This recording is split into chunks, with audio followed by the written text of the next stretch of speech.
Pagbasa mula sa aklat ni Propeta Isaias. Sinabi ni Yahweh, ang lingkod ko'y magtatagumpay sa kanyang gawain. Mababantog siya at dadakilain. Marami ang nagulat nang siya'y makita dahil sa pagkabugbog sa kanya. Halos hindi makilala kung siya ay tao. Ngayon marami rin ang mga bansang magugulantang, pati mga hari kapag siya'y nakita ay matitigilan. Makikita nila ang hindi na balita kahit na kailan, at mauunawaan ang hindi pa narinig ni numan. Sumagot ang mga tao, sino ang maniniwala sa ibinabalita namin ito? Kanino mo ipinakita ang iyong kapangyarihan? Kalooban ni Yahweh na matulad sa isang halaman ang kanyang lingkod, parang ugat na natanim sa tuyong lupa. Walang katangian o kagandahang makatawag pansin. Walang taglay na pang-akit para siya ay lapitan. Hinamak siya ng mga tao at itinakwil. Nagdanas siya ng hapdi at hirap. Wala man lang pumansin sa kanya. Binaliwala natin siya na parang walang kabuluhan. Tunay ngang inalis niya ang ating mga kahinaan. Pinagaling niya ang ating mga karamdaman. Subalit inakala nating iyo'y parusa ng Diyos sa Kanya. Ngunit dahil sa ating mga kasalanan, kaya siya nasugatan. Siya ay binugbog dahil sa ating kasamaan. Tayo ay gumaling dahil sa pahirap na dinanas niya at sa mga hampas na kanyang tinanggap. Tayong lahat ay tulad ng mga tupang naliligaw. Nagkanya-kanya tayo ng lakad. Ngunit ipinataw ni Yahweh sa kanya ang kaparusahang tayo ang dapat tumanggap. Siya ay binugbog at pinahirapan, ngunit hindi kumibo kahit isang salita. Tulad ay tupang nakatakdang patayin, parang korderong hindi tumututol kahit nagupitan, at hindi umiimik kahit kaunti man. Nang siya'y hulihin at hatulan upang mamatay, wala man lamang nagtanggol sa kanyang kalagayan.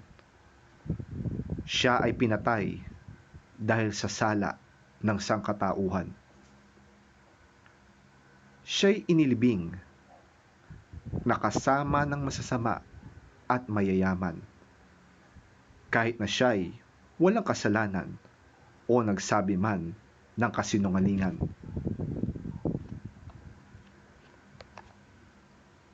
Sinabi ni Yahweh, ang kanyang paghihirap ay kalooban ko. Ang kanyang kamatayan ay handog para sa kapatawaran ng kasalanan. Dahil dito'y mabubuhay siya ng matagal. Makikita ang lahing susunod sa kanya.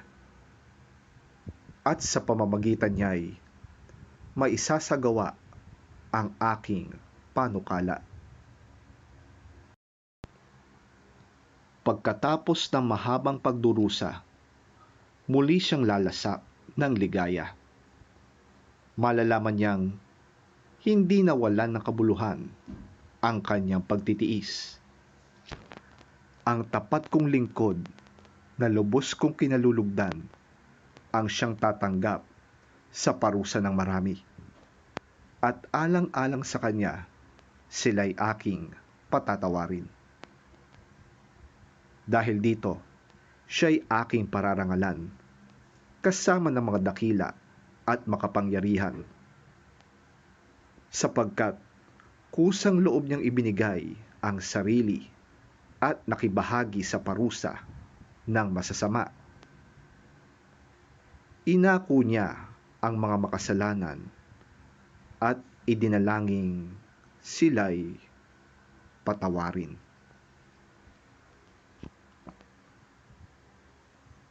Ang salita ng Diyos. Salamat sa Diyos. Pagbasa mula sa sulat sa mga taga-Hebreo. Kaya nga, magpakatatag tayo sa ating pananampalataya. Dahil mayroon tayong dakilang pinakapunong pari na pumasok na sa kalangitan, doon mismo sa harap ng Diyos. Siya'y walang iba kundi si Jesus na anak ng Diyos. Ang ating pinakapunong paring ito ay nakakaunawa sa ating mga kahinaan, sapagkat tulad natin, tinukso siya sa lahat ng paraan, subalit kailanmay hindi siya nagkasala. Kaya't huwag tayo mag-atubiling lumapit sa trono ng mahabaging Diyos upang makamtan natin ang habag at kalinga sa panahon ng ating pangangailangan.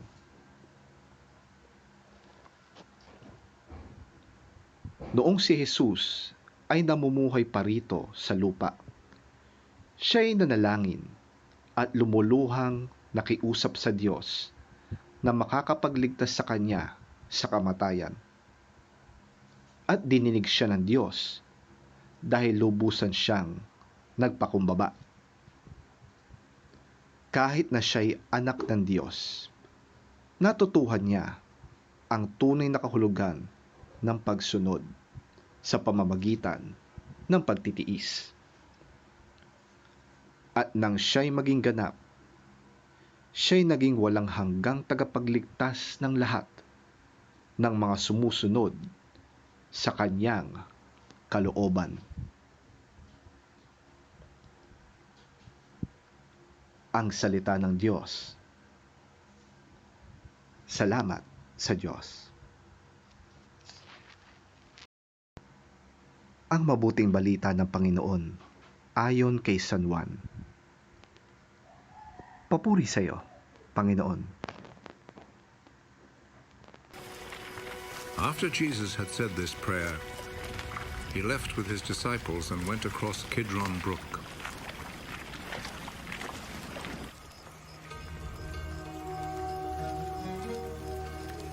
There was a garden in that place, and Jesus and his disciples went in.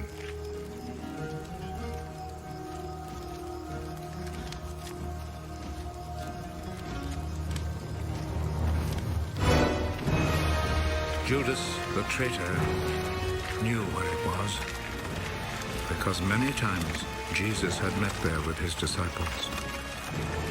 So Judas went to the garden, taking with him a group of Roman soldiers and some temple guards sent by the chief priests and the Pharisees. They were armed and carried lanterns and torches.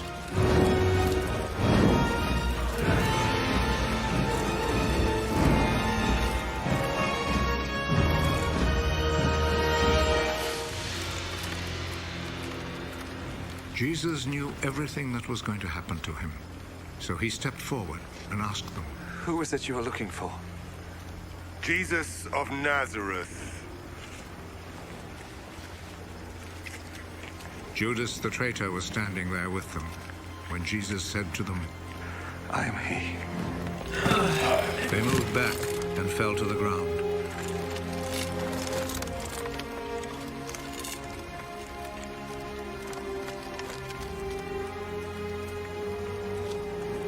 Again, Jesus asked them, "Who is it you are looking for?" Jesus of Nazareth. I have already told you that I am he. If then you are looking for me. Let these others go. He said this so that what he had said might come true. Father, I have not lost even one of those you gave me. Simon Peter, who had a sword, drew it and struck the high priest's slave, cutting off his right ear. The name of the slave was Malchus. Put your sword back in its place. Do you think that I will not drink the cup of suffering which my father has given me?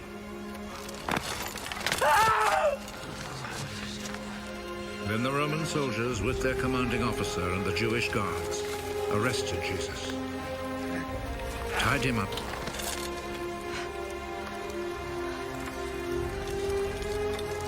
and took him first to Annas. He was the father-in-law of Caiaphas, who was high priest that year.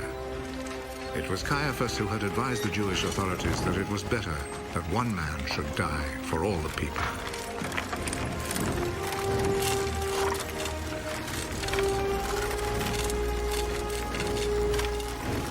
Simon Peter and another disciple followed Jesus. That other disciple was well known to the high priest, so he went with Jesus into the courtyard of the high priest's house, while Peter stayed outside by the gate.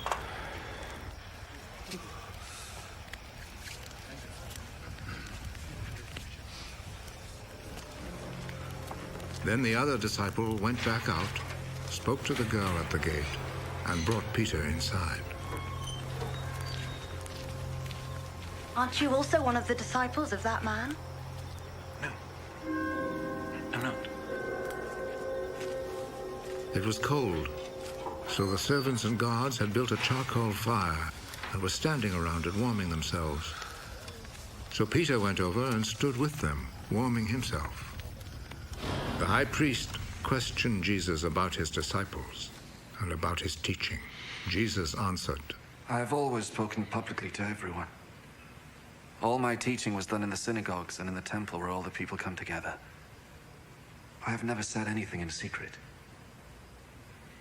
Why then do you question me? Question the people who heard me. Ask them what I told them. They know what I said. How dare you talk like that to the high priest?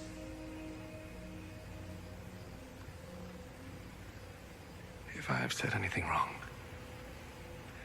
tell everyone here what it was. But if I am right in what I have said, why do you hit me? Then Annas sent him, still tied up, to Caiaphas, the high priest. Peter was still standing there, keeping himself warm. So the others said to him, Aren't you also one of the disciples of that man? No, I am not. But Peter denied it.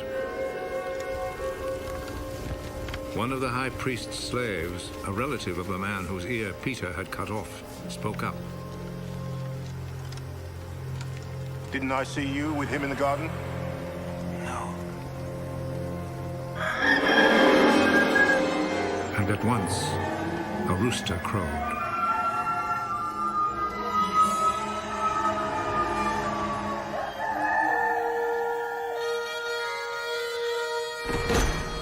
Early in the morning, Jesus was taken from Caiaphas' house to the governor's palace. The Jewish authorities did not go inside the palace, for they wanted to keep themselves ritually clean in order to be able to eat the Passover meal. So Pilate went outside to them and asked, What do you accuse this man of?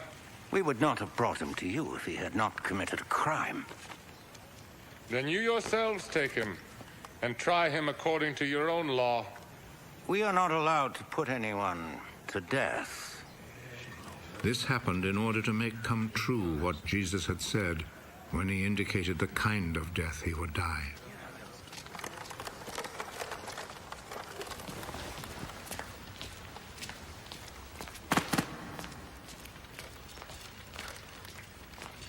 Pilate went back into the palace and called Jesus.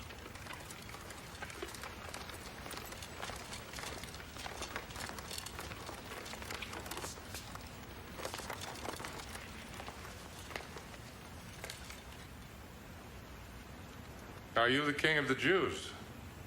Does this question come from you? Or have others told you about me? Do you think I'm a Jew? It was your own people and the chief priests who handed you over to me. What have you done? My kingdom does not belong to this world. If my kingdom belonged to this world, my followers would fight to keep me from being handed over to the Jewish authorities. No.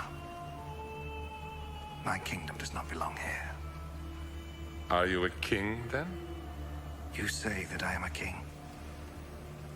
I was born and came into the world for this one purpose: to speak about the truth. Whoever belongs to the truth listens to me. And what is truth?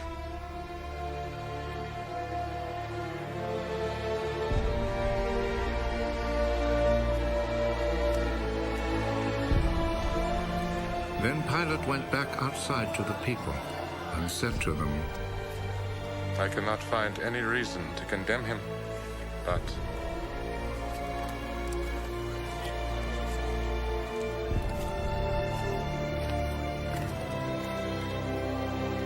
according to the custom you have, I always set free a prisoner for you during the Passover. Do you want me to set free for you the King of the Jews? They answered him with a shout,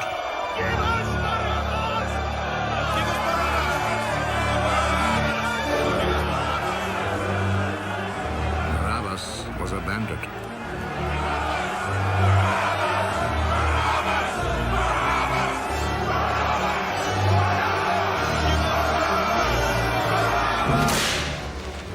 Then Pilate took Jesus and had him whipped.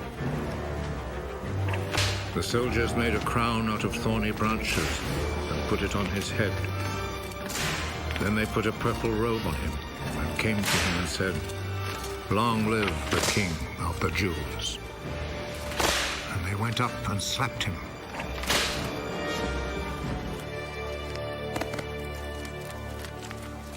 Pilate went back out once more and said to the crowd,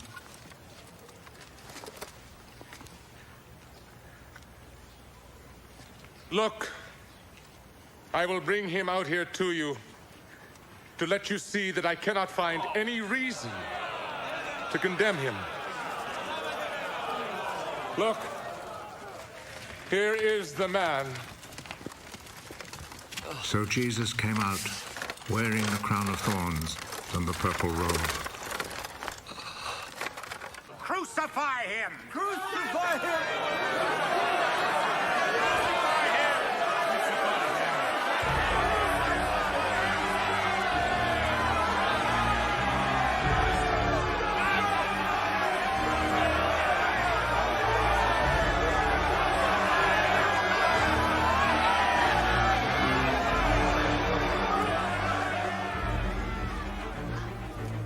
You take him then and crucify him. I find no reason to condemn him. We have a law that says he ought to die because he claimed to be the Son of God.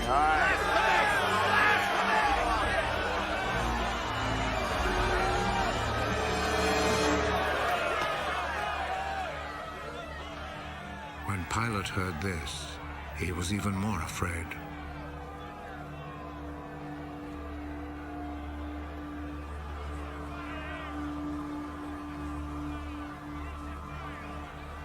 He went back into the palace and asked Jesus, Where do you come from? but Jesus did not answer. You will not speak to me. Remember, I have the authority to set you free and also to have you crucified. You have authority over me only because it was given to you by God. So the man who handed me over to you is guilty of a worse sin. When Pilate heard this, he tried to find a way to set Jesus free. If you set him free, that means you are not the Emperor's friend.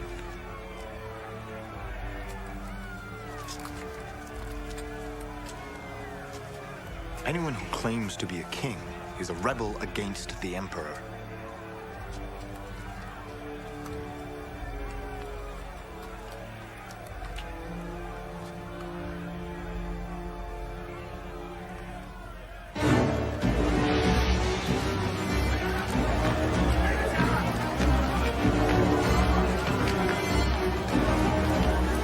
When Pilate heard these words, he took Jesus outside and sat down on the judge's seat in the place called the Stone Pavement.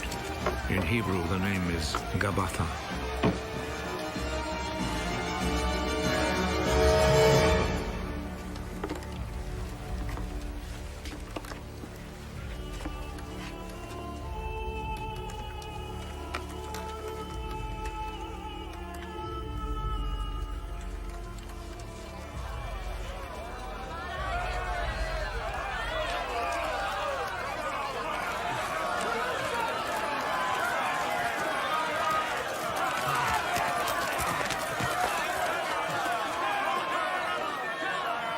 It was then almost noon of the day before the Passover.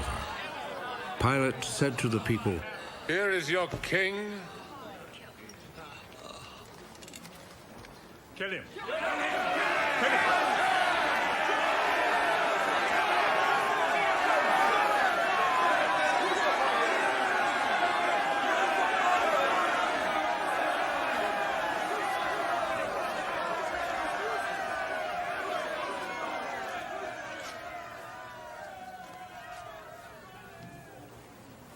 Do you want me to crucify your king? The only king we have is the Emperor. Then Pilate handed Jesus over to them to be crucified.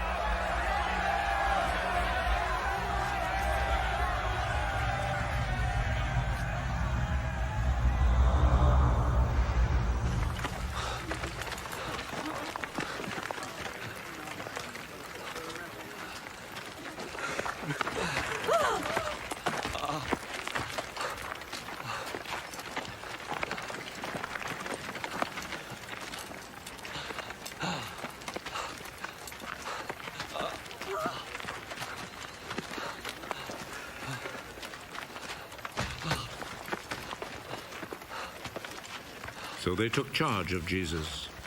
He went out carrying his cross and came to the place of the skull, as it is called. In Hebrew, it is called Golgotha.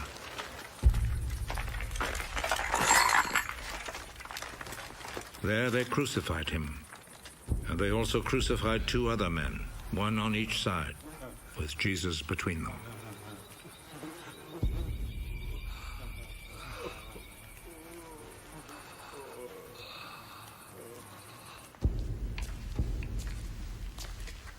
Pilate wrote a notice and had it put on the cross. Jesus of Nazareth, the King of the Jews, is what he wrote.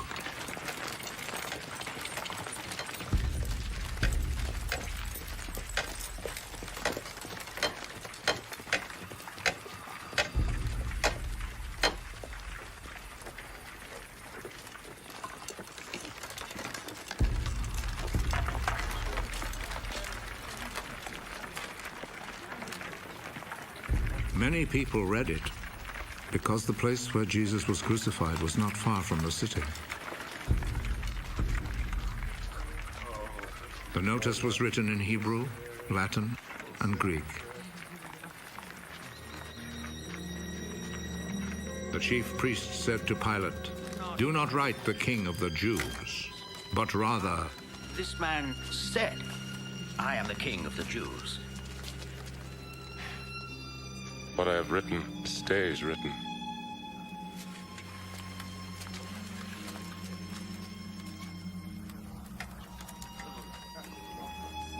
After the soldiers had crucified Jesus, they took his clothes and divided them into 4 parts, 1 part for each soldier. They also took the robe, which was made of one piece of woven cloth without any seams in it. The soldiers said to one another, "Let's not tear it. Let's throw dice to see who will get it." This happened in order to make the scripture come true. They divided my clothes among themselves and gambled for my robe. And this is what the soldiers did.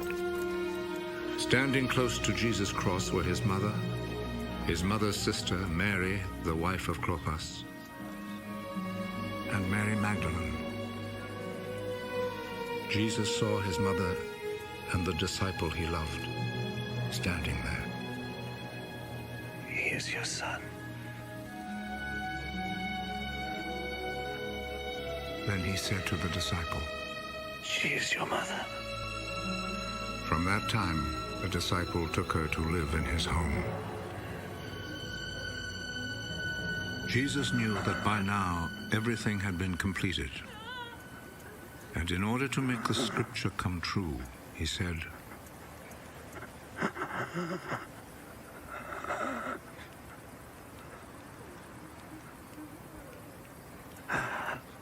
I am thirsty.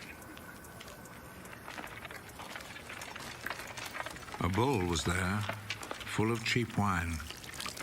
So a sponge was soaked in the wine, put on a stalk of hyssop, and lifted up to his lips.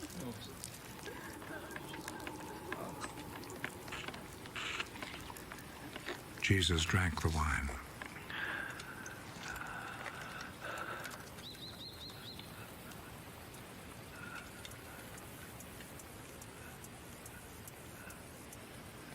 It is finished. Then he bowed his head and gave up his spirit.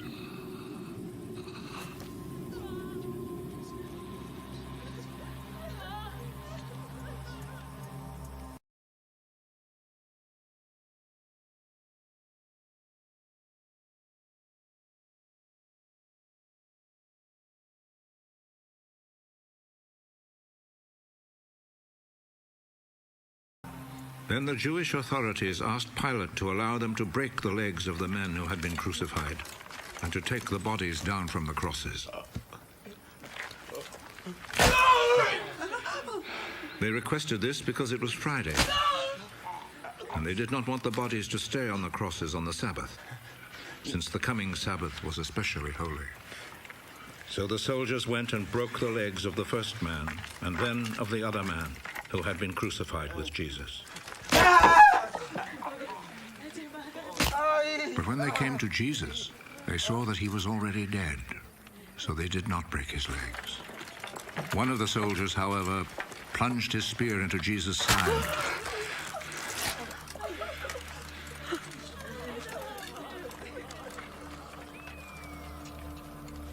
And at once, blood and water poured out.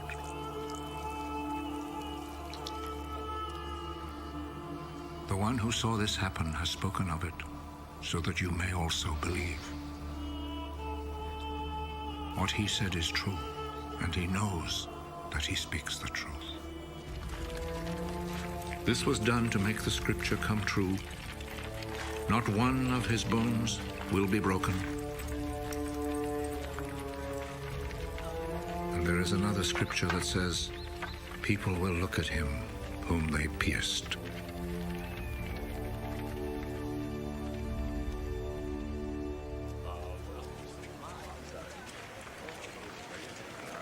After this, Joseph, who was from the town of Arimathea, asked Pilate if he could take Jesus' body. Joseph was a follower of Jesus, but in secret because he was afraid of the Jewish authorities. Pilate told him he could have the body, so Joseph went and took it away. Nicodemus, who at first had gone to see Jesus at night, went with Joseph, taking with him about 100 pounds of spices, a mixture of myrrh and aloes.